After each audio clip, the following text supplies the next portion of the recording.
Bonjour à tous, aujourd'hui une toute nouvelle vidéo. Il y a quelques jours je réfléchissais à un petit sujet à vous faire face caméra et me voici du coup nouveau décor aujourd'hui, oui vous l'avez bien vu sur ma petite chaise. Allez c'est parti. Aujourd'hui je vais aborder un sujet de vidéo qui nous stresse parfois, qui nous angoisse, sur lequel on n'est pas très sûr de soi, c'est comment choisir sa voie. Comment choisir sa voie, c'est un processus assez long. Depuis notre enfance, depuis qu'on est tout petit, on n'arrête pas de nous demander qu'est-ce que tu veux faire plus tard. Au début, ça commence, je veux être comme maman, je veux faire le même métier que maman.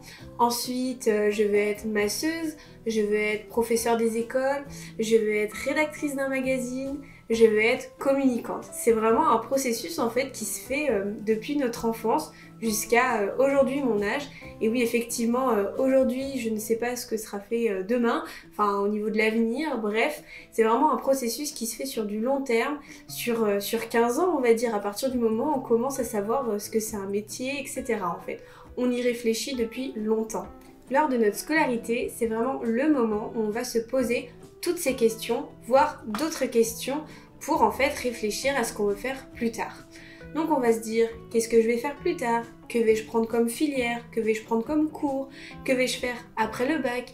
Un DUT, une licence, un BTS, et ensuite après, qu'est-ce que je vais faire? Je vais aller dans une école privée, dans quel domaine, etc., etc. On va se poser en fait de nombreuses questions tout au long de notre scolarité, qu'on soit lycéen ou étudiant, pour essayer, on croise les doigts, trouver en fait ce qu'on veut faire de notre petite vie. Et oui, l'objectif de cette vidéo, c'est de parler de ce sujet avec transparence, de vous conseiller en fait dans votre réflexion sur votre poursuite d'études pour l'appréhender en fait sereinement. Je vais vous parler de mes expériences lorsque j'ai dû décider en fait de ma poursuite d'études, mais aussi en fait de mes expériences et de mes doutes tout au long en fait de cette réflexion. N'hésitez pas à aller voir ma précédente vidéo où je vous parle de mon parcours scolaire. Dans cette vidéo, je vais vraiment vous parler en fait des étapes clés de mon parcours scolaire, des différents doutes que j'ai pu avoir au travers voilà, de mes expériences, de mes choix. Donc n'hésitez pas à aller voir cette vidéo. Réfléchir à sa poursuite d'études, c'est de l'organisation tout au long de l'année.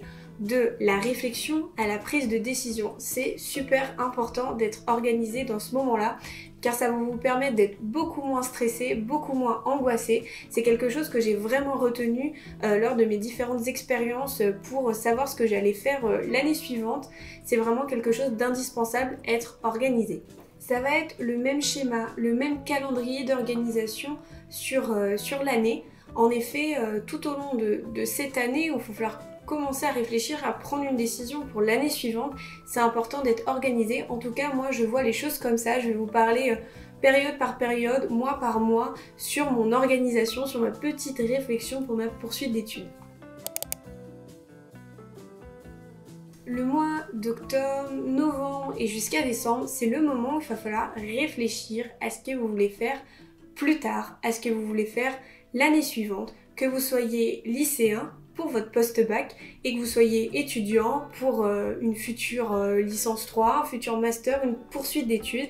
Ça va être à ce moment-là où il va falloir commencer à se renseigner et chercher de l'information sur notre futur. N'hésitez pas à en parler autour de vous, de vos proches, de votre famille, de vos amis. Ils vont pouvoir vous aiguiller, vous allez pouvoir discuter avec eux, voilà, des doutes que vous avez en fait sur votre poursuite d'études, sur le métier que vous voudriez faire plus tard. C'est vraiment eux qui vous connaissent le mieux en fait, donc ils vont vraiment pouvoir vous aider. N'hésitez pas à rechercher de l'information sur les sites internet, que ce soit l'étudiant, ONICEP, le site des formations qui existent. N'hésitez pas à regarder aussi donc, des articles sur les différentes formations, métiers, les sites internet aussi des formations, des universités, des écoles, etc. qui vont vous parler en fait de tous les cours que vous pourriez avoir pour l'année prochaine pour vous conforter dans vos choix pour vos futures études. C'est très important de faire ça. Vous pouvez aussi rencontrer une conseillère d'orientation qui pourra vous aider à faire vos choix. Elle va pouvoir se renseigner sur différentes formations qui existent au vu de votre profil. Alors certes, ce n'est pas une amie, un proche, mais elle a ce regard extérieur sur vous. Ça peut vous aider. Moi, j'avais rencontré une conseillère d'orientation lorsque j'hésitais en fait sur les différentes filières pour le lycée. J'hésitais entre L et ES et elle avait vu que l'AES me correspondait beaucoup mieux par rapport à ce que je voulais faire plus tard. et effectivement je suis bien contente aujourd'hui d'avoir fait une filière ES. Si vous êtes déjà à l'aise, n'hésitez pas à parler à des professionnels ou pourquoi pas des anciens étudiants sur LinkedIn. Alors au bac, peut-être pas, vous n'allez être pas à l'aise, vous n'allez pas être sur LinkedIn, donc LinkedIn qui est un réseau social professionnel.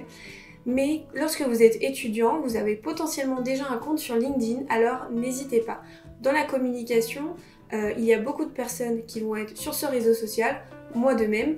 J'en ai fait l'expérience lorsque j'ai voulu en fait me renseigner sur les études que j'allais faire cette année. J'avais contacté une chargée de communication dans une grosse entreprise, j'avais réussi à l'avoir au téléphone et j'ai pu en fait discuter avec elle des formations qu'elle avait pu faire, de son ressenti en fait sur la poursuite d'études, qu'est-ce qu'il fallait faire pour pourquoi pas décrocher un meilleur poste par la suite. Enfin, j'ai vraiment eu une attention particulière sur les questions que j'avais à lui poser. C'était top, ça m'a enrichi en fait sur ma poursuite d'études, sur les questionnements que j'avais par rapport à ma poursuite d'études. Car oui, les professionnels sont tous passés par la case études. C'est le b.a-ba, c'est normal. Donc ils savent pertinemment ce que c'est en fait de réfléchir à sa poursuite d'études et d'avoir des doutes.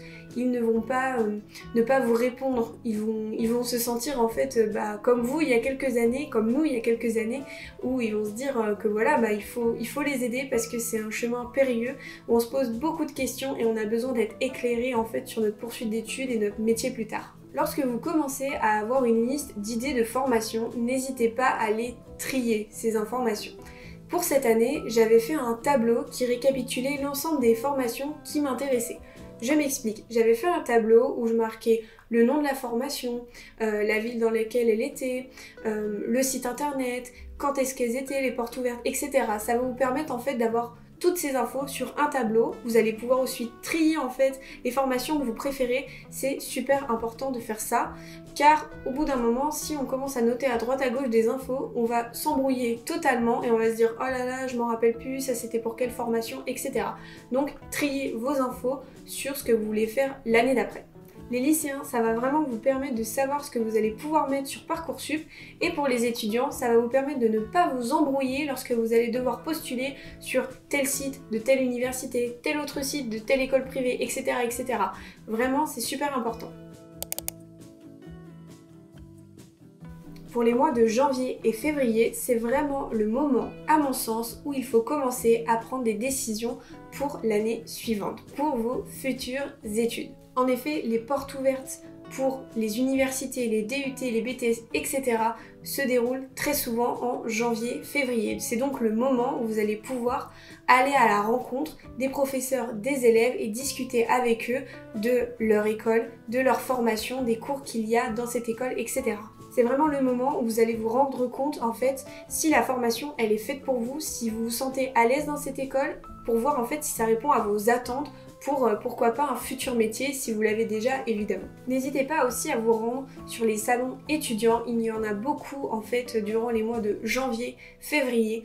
Évidemment lors de ces salons il y a beaucoup de monde, il ne faut donc pas négliger en fait la recherche d'infos au préalable comme je vous l'ai expliqué avant et aussi les portes ouvertes, c'est très important.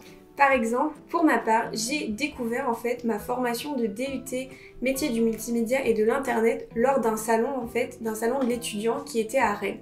En fait, j'y étais allée pour découvrir différentes écoles qui proposaient des formations dans la communication, dans le digital. Il y avait donc une petite conférence sur les différents métiers de la communication et un de mes anciens professeurs parlait de la formation et ça m'a donné envie en fait de m'y intéresser davantage et c'est ce que j'ai fait car j'ai fait un DUT métier du multimédia et de l'internet. Le mois de mars, c'est le mois où il va falloir prendre des décisions et vraiment se décider parce que c'est la deadline en fait. Pour les lycéens, c'est au mois de mars où il faut faire en fait ses vœux, où il faut valider ses vœux sur Parcoursup. De septembre à mars, ça passe très vite, donc c'est important d'avoir pris sa décision en amont, d'y avoir réfléchi pour valider ses vœux. Pour les étudiants, c'est souvent à ce moment-là que vous allez pouvoir candidater et vous construire un dossier béton pour l'année prochaine. Ça va être le cas pour les universités si vous voulez rentrer en passerelle sur une licence 3, si vous voulez postuler à un master. Pour les écoles privées, c'est encore différent. Certaines écoles privées suivent ce calendrier comme les universités et d'autres en fait proposent des sessions de candidature un peu tout le long de l'année. Enfin, c'est pas pareil du tout. Bref, pour votre dossier de candidature, ça va être à ce moment-là où il va falloir faire CV, lettre de motivation, donner les bonnes pièces justificatives, etc. C'est le moment en fait qu'il ne faut pas négliger car c'est là qu'il faut tout donner pour, comme je le disais, avoir un dossier béton et être accepté. Attention parce que lorsqu'on est étudiant, c'est pas comme les lycéens où on a juste une seule plateforme où il faut tout remplir, postuler sur la même plateforme. Là, quand on est étudiant, on va postuler à 4 universités différentes, donc 4 villes différentes, à 2 écoles privées, dans une autre ville et une dans l'autre, etc. Il faut vraiment s'organiser, c'est pour ça que l'idée du tableau, c'est super simple d'utilisation, ça va vous permettre de savoir quand postuler, les deadlines, etc. C'est super pratique parce que sinon, si vous n'êtes pas organisé, bah vous allez pas gérer du tout. Les mois d'avril et mai, ce sont les mois des entretiens étudiants. Bonne nouvelle, nous avons enfin réussi à obtenir l'entretien tant attendu. Mais attention, à partir du moment où on a la date de l'entretien, il faut s'organiser et s'entraîner. Je vous le redis pas, je vous ai déjà fait une petite vidéo à ce sujet, n'hésitez pas à aller la voir. Si l'entretien il est dans une autre ville que la vôtre, organisez-vous, car il va falloir y aller. Si effectivement vous avez cours le même jour, pareil, c'est justifié, mais organisez-vous. Moi par exemple, vu que j'avais passé des entretiens à Lyon au moment où je voulais postuler pour la licence 3, j'avais demandé que cet entretien soit fait par Skype et ça avait été validé et ça n'a effectivement pas joué en ma défaveur. C'est vrai que je me posais la question et en fait pas du tout vu que j'avais été acceptée. Le mois de juin, c'est enfin le mois des réponses, que ce soit pour les universités et les lycéens. C'est le moment où vous allez savoir où vous allez être l'année prochaine. C'est bon, le stress monte d'un coup, mais pas de panique. Vous allez avoir enfin vos réponses tant attendues. Vous avez été accepté dans la formation, top, c'est super. Vous allez passer une bonne soirée pour fêter ça. Mais attention, effectivement, les démarches administratives, la recherche d'appart va vite arriver. Ne vous inquiétez pas, c'est pas fini les galères. Autre fait, parfois vous avez été accepté partout mais vous ne savez absolument pas quoi faire. J'étais un peu dans ce cas l'année dernière, j'avais 3 formations qui me plaisaient et je ne savais pas quoi faire entre université, IAE, école privée, j'étais un peu perdue dans tout ça, je voulais faire de l'alternance. Bref, en tout cas, il faut réfléchir, repartir de zéro un peu sur la réflexion, recomparer les formations pour ensuite prendre la bonne décision. N'hésitez pas à en parler autour de vous, les personnes, vos proches vont pouvoir en fait vous conseiller, comme je vous le disais tout à l'heure, c'est super important et oui, il n'y a pas le choix, il va falloir la prendre cette décision et vous inquiétez pas, même si vous ne prenez pas la bonne décision, pour vous, vous avez le droit à l'erreur, vous pourriez recommencer, refaire un autre choix l'année prochaine, etc. Il n'y a pas de souci pour ça. Vous n'avez eu aucun de vos choix, ne vous inquiétez pas, rien n'est perdu, mais ressaisissez-vous. C'est avec la persévérance que vous allez y arriver au bout d'un moment. Pour les lycéens, vous avez la session de rattrapage en septembre sur Parcoursup. Pour les étudiants, attendez le plus longtemps possible. Si effectivement vous n'avez aucune formation, attendez en fait que vous puissiez remonter ou non dans la liste d'attente. Je sais que c'est un peu compliqué mais c'est déjà arrivé à des personnes que je connais qui en septembre ont été recontactées parce qu'elles n'avaient pas de formation. Et parce qu'en fait elles sont remontées dans la liste d'attente et elles ont été acceptées, elles étaient super contentes au final. Comme vous l'avez vu, la réflexion autour de sa poursuite d'études, de comment choisir sa voie est très longue. C'est vraiment un processus, on va se poser 1000 milliards de questions et c'est normal en fait car à 18-20 ans on ne sait absolument pas quoi faire de sa vie, on se pose plein de questions, on a des doutes, c'est tout à fait normal. Il faut évidemment partir de ses passions et se demander si un métier existe derrière. Il faut chercher de l'info, se renseigner comme je vous le disais et regarder ce qui se fait pour, je l'espère, arriver à vos fins au final et trouver voilà, le métier de vos rêves. Il faut essayer de tendre vers cet idéal. À partir du moment où vous avez trouvé votre voie, il faut se donner à 200%. Il faut se renseigner, persévérer, candidater et je l'espère être accepté dans l'école voulue pour ensuite être au poste que vous souhaitez peut-être dans quelques années, je l'espère pour vous. Mais moi aujourd'hui, En tant qu'étudiante en communication, je ne sais pas si je vais toujours faire de la communication dans 5-10 ans. Est-ce que je vais être chargée de communication, chef de projet social media?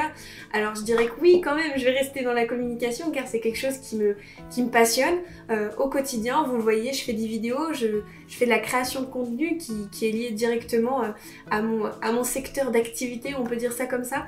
Donc oui, je pense continuer dans la communication, mais évidemment la vie s'ajuste au fil du temps, au fil des opportunités qui se présentent à nous en fait. Donc parfois on ne sait pas, mais peut-être que ça va changer en fait. Affaire à suivre, mais en tout cas c'est normal de ne pas savoir ce qu'on veut faire plus tard. Quand on a 18-20 ans, qu'on se pose vraiment des questions, comme je le disais tout à l'heure, c'est tout à fait normal. Bref, j'espère que cette vidéo vous a plu, qu'elle vous a motivé, et je l'espère ce soir, vous allez un peu réfléchir à tout ce que j'ai pu dire. Peut-être qu'il y en a certains, ils vont se dire merde, je suis dans la galère, il faut que je me bouge, ou il y en a d'autres, ils vont se dire bon, c'est bon, je suis rassurée, je vais pouvoir m'organiser pour réfléchir à ce que je vais faire l'année prochaine. Je suis super contente d'avoir fait ce sujet de vidéo car moi aussi je me pose toujours plein de questions sur ma poursuite d'études et je pense que c'est une vidéo qui a pu vous aider. Et oui, entre étudiants en galère, on se serre les coudes, c'est super important. Je vous dis à bientôt dans une prochaine vidéo. Bye bye!